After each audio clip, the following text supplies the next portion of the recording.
Okay, so this is 27A part 2. So these words were just vocab words, so I suggest that you guys write them down and draw diagrams to help you remember what they are. Words like subtend or subtended, you can reword them with something else. Like it says the minor arc BC subtends the angle BAC.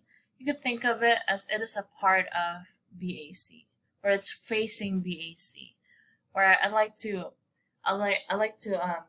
think of it like a hug, right? BC is within the hug of BAC, stuff like that. But if you forget what that means, you could also take apart the words. That's one of the techniques there.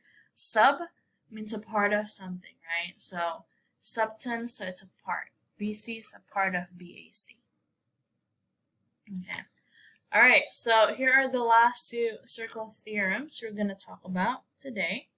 So one is called angle at the center, and then the other one is called angle subtended by the same arc.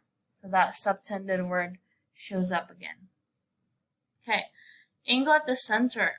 So the angle at the center, this angle here, the AOB of a circle, is twice the angle on the circle subtended by the same arc.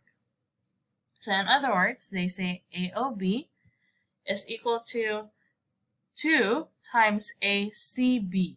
So AOB is twice as large as ACB. Okay, which makes sense, right? This here, it's like if you're doing the split here. As the lower you get, the larger the angle is. But if you are standing up, the angle is smaller, right? So in this case, the angle at the center is twice the angle on the circle subtended by the same arc. So this arc is hugging ACB as well. Alright, and then the second one says angle subtended by the same arc. Okay, it says angle subtended by an arc on the circle are equal in size. So again, the minor arc AB is hugging ADB, or it's facing ADB. It is also facing ACB, right? So if that's the case, you know, minor arc AB is sharing with the hugs. Same love, right? So ADB, the measure of ADB and the measure of ACB are equal. So those are pretty simple to understand.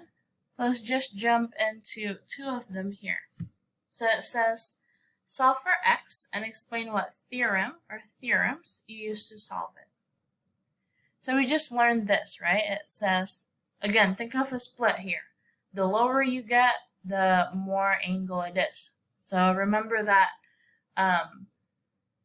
this here is, so like this angle here is twice of this angle here, the x angle. So in other words, 128 degrees equals to 2x. So you need to solve for x. Okay. And then for this one here, it says solve for x and explain what theorem or theorems you use to solve it. Okay. So this one looks kind of complicated, but then again, you need to take it apart, right? So we've got this angle here, okay, that is called angle at the center.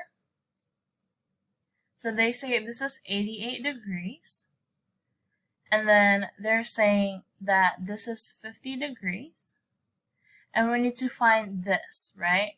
So that's a lot of things going on here. So let's take it apart. So just looking at the theorems here, I think this would be helpful first. And let me explain to you why. Because this minor arc here is facing, like subtended, this angle here and this angle here. And the angle subtended by the same arc, they say that it will be equal. So in other words, this angle is 88 degrees, and so is this angle, right? Okay. So now with that information, we know this is 88, this is 50, And we need to look for x degrees. So you need to find this in order to find that. So I'll let you guys do that. Okay, so that is it from 27A. There were a lot of theorems, but I hope you guys wrote them down in your notes and have them ready by your side, because on Tuesday you guys will have many practice problems here. So keep those in hand, and they'll be really handy to help you out with these. Alright, see you guys in class.